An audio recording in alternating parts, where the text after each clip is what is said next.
Hello, my name is Rickard, and in this tutorial, I'm going to show you how to use pattern fill in Photoshop.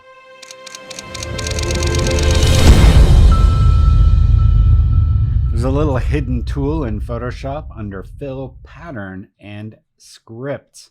What we're going to do is explore how you can use that in your composites. First, we'll cover how to use the tool, and then we'll dive into how you can use it creatively.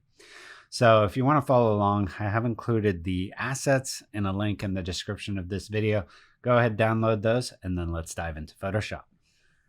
All right, so first, I just want to show you how the tool works. And to do that, we're going to create a couple simple files that'll make all of these examples a little bit easier to understand. So first, let's go to File, New, and I'm just going to create a 1000 by 1000 pixel file, and let's hit create. So this is kind of going to be our base file that we're going to work in and just explore the tool. Next, I'm going to create another file, and this is going to be to create our pattern.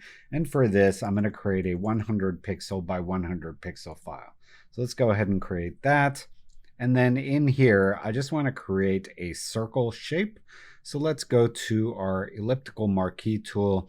Here, I'm going to change this to fixed size and make it 100 pixels by 100 pixels. And then we'll just make a circle in there. I'm going to create a new layer, and we'll call this dot. And I'm going to go to my gradient tool. On the classic gradient, foreground to transparent, or sorry, foreground to background. So it's just a black to white gradient. I'm going to start from a little bit below the bottom and then go to a little bit above the top. And that'll just give us this simple gradient here. I'm going to go ahead and do Command D to deselect, turn off my background so that I have some transparency, select all with Command A, and then go to Edit, Define Pattern, and we'll call this dot. Let's hit OK. And then let's jump into the first file that we created here. So let's go ahead and make a new layer. And we're going to go to Edit, Fill. And here what we're going to do is fill with a pattern. So generally when you go to fill, you'll probably see something like this. Under Contents, we're going to take this to Pattern. And then under Custom Pattern, we're going to scroll to the bottom and select the pattern that we just created. And here we have a few options under Script. Now, if I turn this off, it's just going to fill with our pattern. Pretty simple. It's just going to basically go across the image.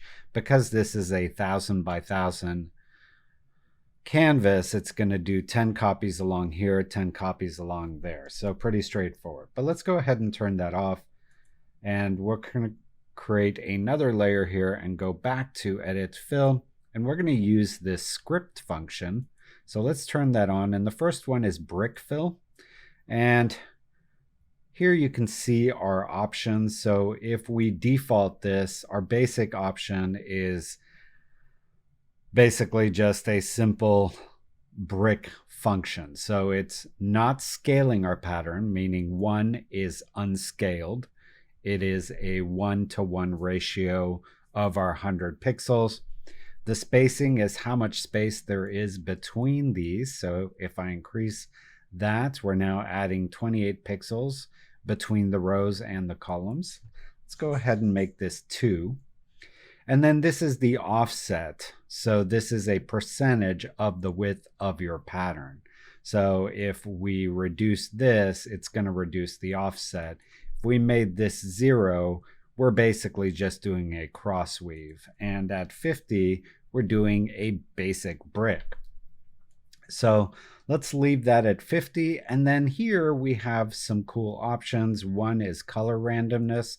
So at 1, we're getting full color randomness between all these dots.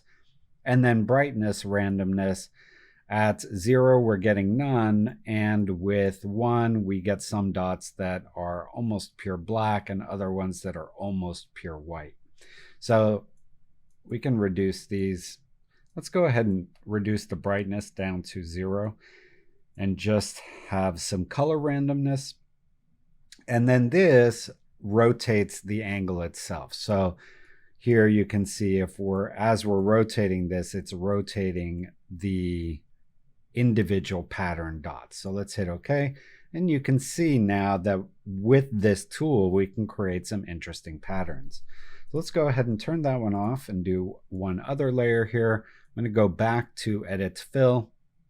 And I just want to quickly show you the rest of these. So Crossweave is basically the same as just using pattern, except for you can scale your pattern and you can adjust the spacing between them.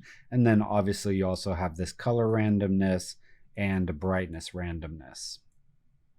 So let's hit OK. And there you can see that is the Crossweave. Let's do another one here. The next one after Crossweave is Place Along a Path. In order to use this, you have to have a path inside of your document. So let's cancel out of here. So let's go ahead and create a path. I'm going to just go to my circle ellipse tool here. Make sure this is on path, not shape. And then I'm going to just hold down Shift so it stays a nice circle. And then draw a circle here. If I go onto my black arrow tool, I can just drag this until it snaps to my center. And then with my path selected, I'm going to go to Edit and Fill. I got to turn this layer on there, Edit, Fill. And then here we're going to use the script Place Along Path. Let's hit OK.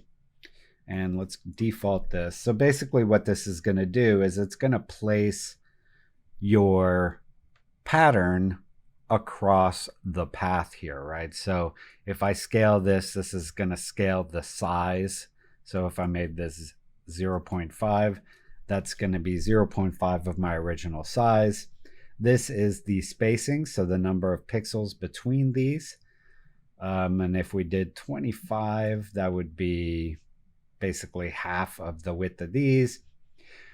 This adjusts the spacing to fit the path. So if you have a path and you want the spacing to be equal between all of the dots, you would turn that on.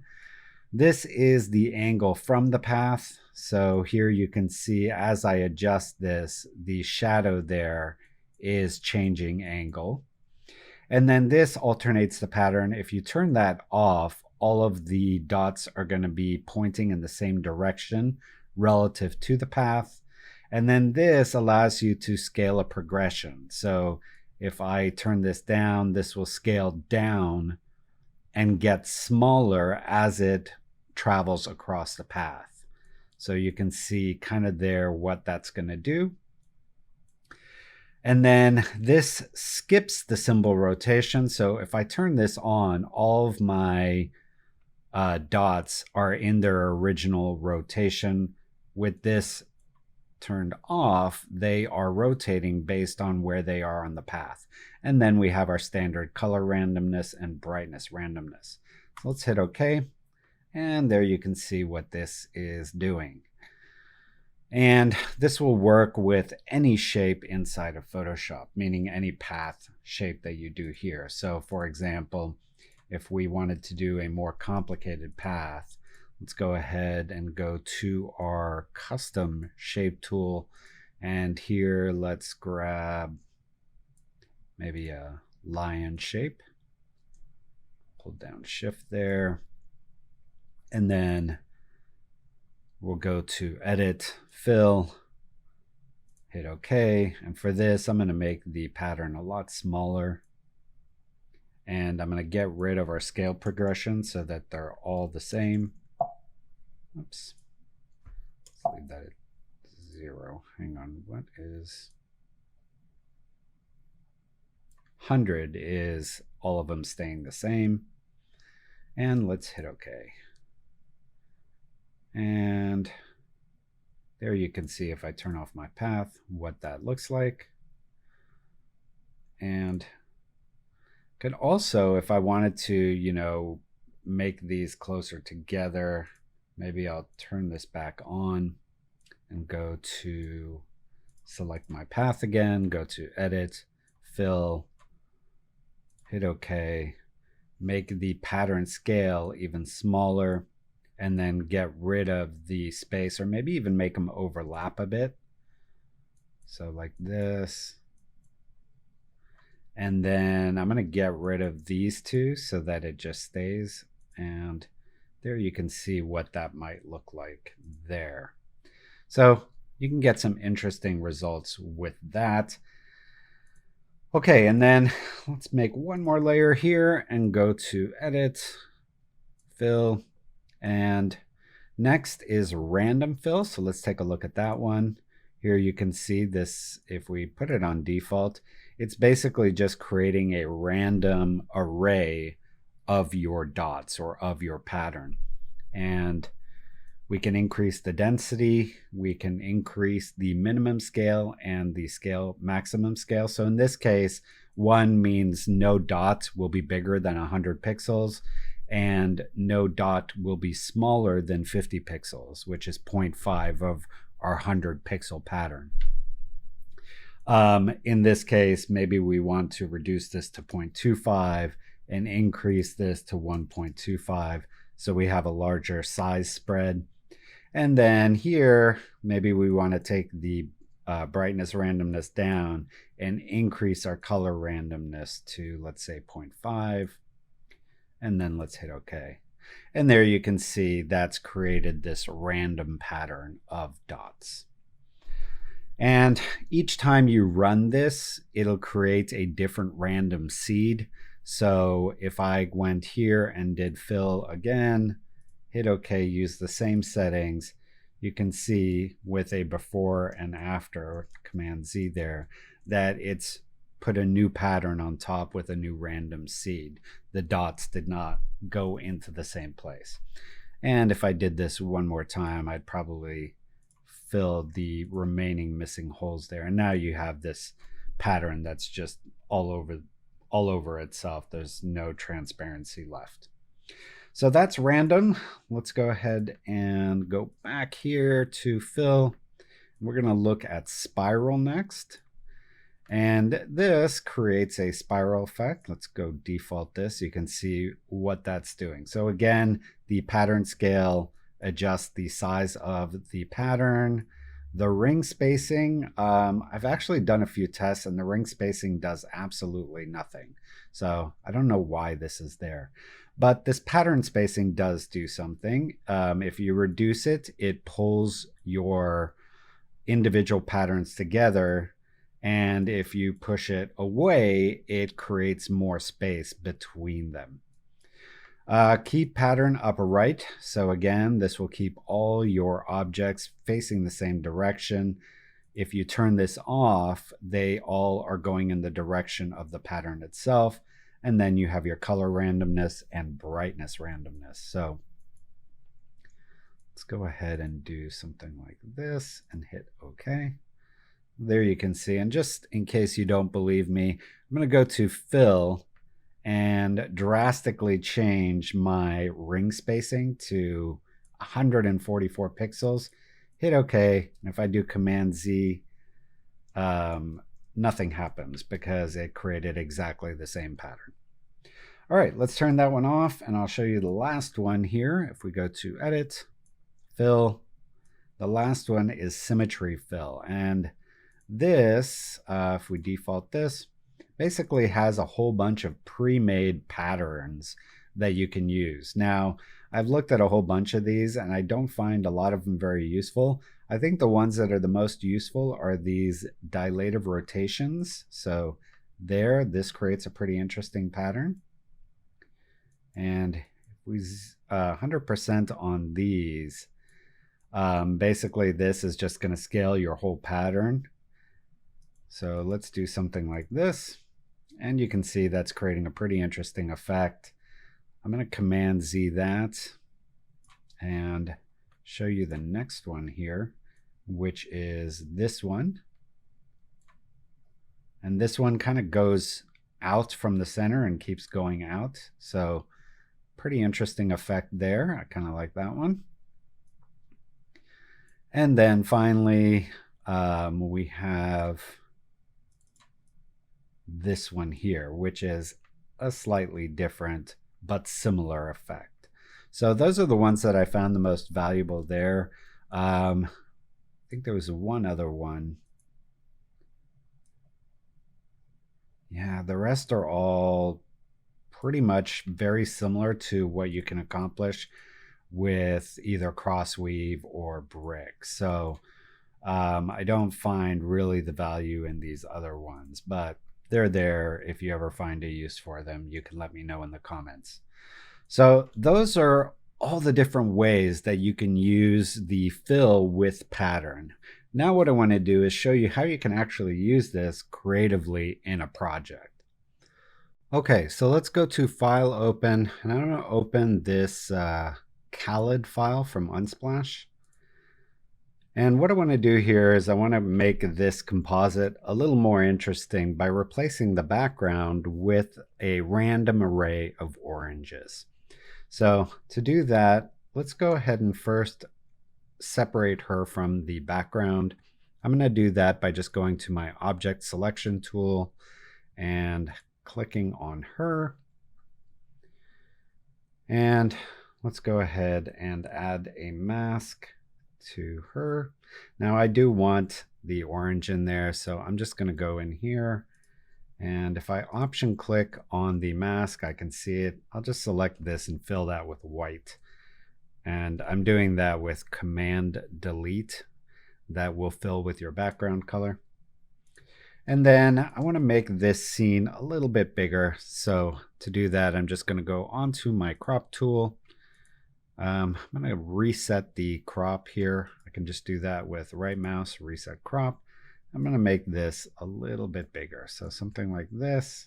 I want to make sure this isn't on generative expand. I just want it on transparent, and then hit the check mark. Okay, so now let's go ahead and make a new layer.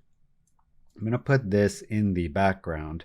What I want to do is I want to create a random array of oranges for this. So let's go ahead and look at the size of this orange. So if we just make a selection around it, you can see there on our tooltip that our orange size is approximately 1100 pixels. So pretty big. Let's go to File, Open, and in here we have a few orange files, meaning photos of oranges. Maybe I'll just grab this Elena one and hit open. And that one's pretty close. So let's grab this one. I'm going to grab my object selection tool and just draw a square around the orange that I want. And I'm going to do Command J to put that on its own layer and go ahead and throw this out. Now, if I just hold down Command and select the transparency of this and open my info, I can see that this is about the same size as the orange in my other file. So that's what I want. The other thing I want to do here is I want to make this a square because I'm going to be turning this into a pattern. So let's go to our crop tool, change our ratio to square, and then just move this so that the orange is centered in our crop, and then hit the check mark. The other thing I want to do is I want to add a drop shadow to this so that as I'm creating my random pattern, there's a little bit of separation between the orange peels, and it just gives it a little bit more of a 3D look. So to do that, I'm going to go ahead and just Command click to select my transparency. Maybe put this underneath, and rather than using a black, I'm just going to use a very dark version of this orange color here. And then do Option Delete to fill my selection with that color. Command D to deselect, filter, blur, Gaussian blur. And we're just going to Gaussian blur this to be pretty large, so maybe 100 pixels. And even though it doesn't look very obvious here, it's going to look a lot more obvious when we create a pattern. So I'm going to take the opacity of this down to about 30%. And then I'm going to select all and then go up to Edit, Define Pattern. We're going to call this Orange. All right, now in this file, do Command O. with my background here. We can call this orange background. I'm going to go to Edit, Fill, and now we are going to use our pattern fill. For this, let's make sure we have the pattern we just created, which is this one. And I'm going to use a random fill and hit OK. You can kind of see what it's going to do here. I'm going to leave the density on 5. I don't want these to vary very much in size. So what I'm going to do is I'm going to leave the maximum scale to 1 so that none of them will be bigger than the one that's in her hand. And then I'll make the minimum scale maybe 0.85. So some of them will get smaller, other ones won't. And I'm going to leave the rotate pattern on. That way there is randomness in the rotation. And then maybe just a little bit of a brightness. So let's see. I don't want to do too much on this. So maybe like a 0.05. And then on the color randomness, I'm just going to add a tiny bit, just so that there's a little bit. Now, if you do too much, it's going to start looking silly with a lot of green. So unfortunately, there's not much control here. If I could control it just to go toward orange, I would do that, but I can't. So I'm going to leave this on a really low setting and then hit OK. There you go. We now have kind of our first batch. Now, having seen it now, I think I can go smaller than 0.75. So let's do Command Z and go to Edit, Fill. We're going to go back to our same settings here, but I'm just going to reduce this to maybe 0.65. And then let's also increase the density to 10 and then hit OK. And there you go. I like the look of that. I want to fill in the remaining parts here of transparency. To do that, I can just run it again a few times. And because this is using a random seed, each time it's going to place them in different spots.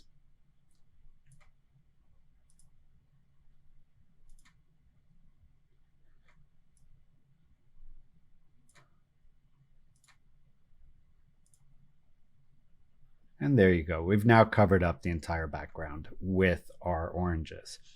So this is one way to do it. Another thing we could do with this tool is create a little bit more of a designed pattern behind her.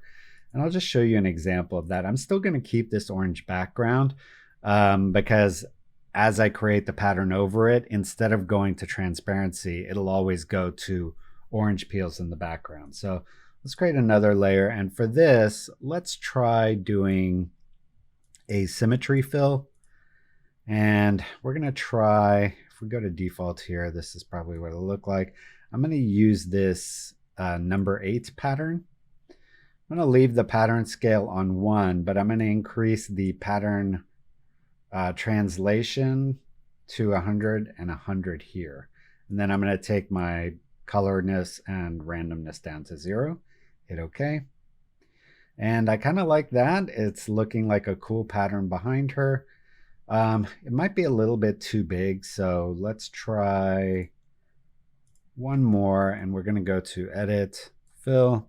And for this one, I'm just going to take my scale a little bit down. Now, unfortunately, I can't expand these to more than 100. So all this is doing is kind of condensing my pattern. The only way to really change this would be to go into the pattern itself and make a new pattern that has more space between the orange peels. I'm not going to do that for this. I think for our purposes, just making this a little bit smaller is going to do the trick. So even like that is kind of interesting. The other thing we could also try is using a spiral behind her and see what kind of a look that gets. Again, I don't want any color randomness. And remember that the ring spacing does nothing. So really our two controls here are the pattern scale and then the pattern spacing. Now the pattern spacing, we know that our pattern is probably around 1,600 pixels. So even though this is showing this crazy looking like this, I know that this is definitely not going to have that effect. In fact, I would be pretty safe to do -100 or even -200 pixels So let's try that. You can see I could probably even do more if I wanted to. And I kind of like this look of all the ones we've tried so far. So let's try this, but with this, I'm going to do even more collapsed on top of itself. So maybe 500 even. And let's scale this up to maybe 0.6. And I really like that. I like the fact that it's kind of, she's the center of the spiral, but I think I could even make it a little bit more. So let's try one more, and we'll try this at -600. And I'm going to make these just a tiny bit bigger too. And I really like that. And now let's go ahead and turn on our orange backgrounds just so that it's not going to transparent. It's going to more oranges in the background. And then to create a little bit of depth here, I'm going to give her a drop shadow. So I'm just going to go Command click on her, add a new layer. We can call this shadow. I still have this kind of dark orange color. So I'm going to fill with Option Delete and then go to Filter, Blur, Gaussian Blur. And this will give us a little bit of a drop shadow. Kind of want it soft like that. And then I also want kind of a vignette around her. So let's do that with a curve layer. Just gonna do selection like this. Above her, go to curves. And if we go to our mask and invert it, that'll make the outside, the part that I'm making, darker. And then I can add feathering to make this more of a standard vignette. That might be a little too much, but if we Command transform, what we're now doing is we're transforming our original circle. So maybe something like this.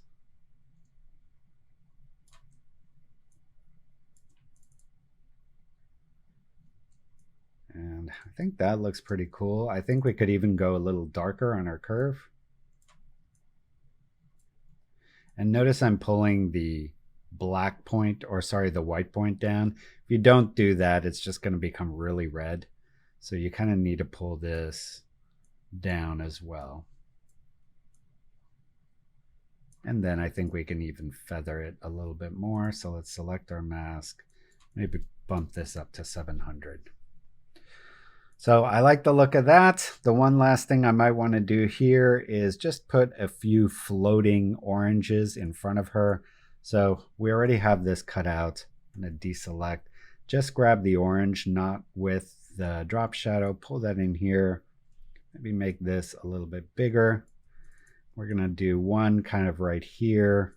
I'm going to convert this to a smart object. But first, let me just call this floating orange. Right mouse click, convert that to a smart object, and then I'm going to add a bit of Gaussian blur to it, just so that it's kind of like in front of the camera here. And also do Command M to give it a bit of a curve.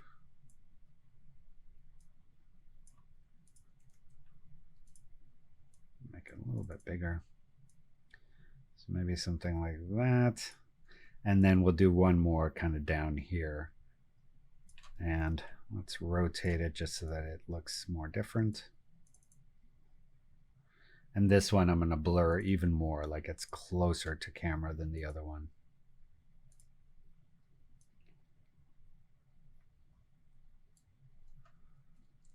And then maybe we'll just do one more kind of up in the corner here. And this one I'm going to really blur a lot. So this one's the closest to camera.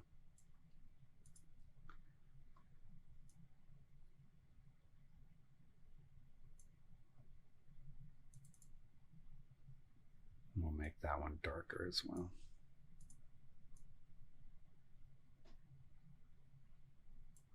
Yeah, I don't know if I need that one or not. I think it's probably better without it. But I do think maybe this one down here I'll blur a little bit more. There you go. So I kind of like that composition. Maybe this one I'll move a little bit to the right. I do want it overlapping her just a bit so it feels like it's in front of her. Then the last thing I might do is just add some really orange highlights to her eyes. So let's go to her layer. I'm going to zoom in here and just make kind of a crescent selection. So I'm going to do that by first just making a circle selection. And then if you hold down Option, it's going to go to the minus. And I'm just going to minus out kind of the top there. So I have a crescent. And what I'm doing to move my selection is holding the space bar. So that allows you to move your selection, which makes this a lot easier. So something like that. And let's go ahead and here's another trick, by the way. If I want to make a copy of this selection to here, I can't just hold Option and drag it. But what I can do is hit Q. That'll turn this into a quick mask. And then I can select this portion and then hold down Option and Command and just drag the selection to the other side.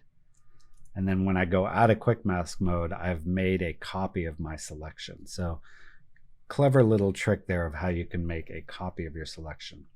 So here, what I'm going to do is go to my curve and just really bring up the curve here until I have that kind of crazy orange color.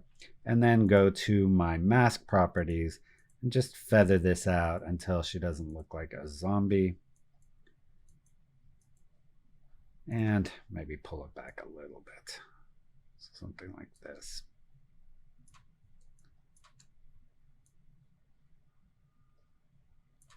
And I like that. So there you have it. That's kind of our final composite there. And that shows you how you can use that pattern fill in a creative way in your composite. So there you have it. That's how you use the pattern fill tool inside of Photoshop and how you can leverage that for some cool creative results. Now, if you enjoyed this tutorial, please subscribe to my channel, leave a like, leave a comment, and if you want to check out some other tutorials, you can check them out here and here. I will see you next time.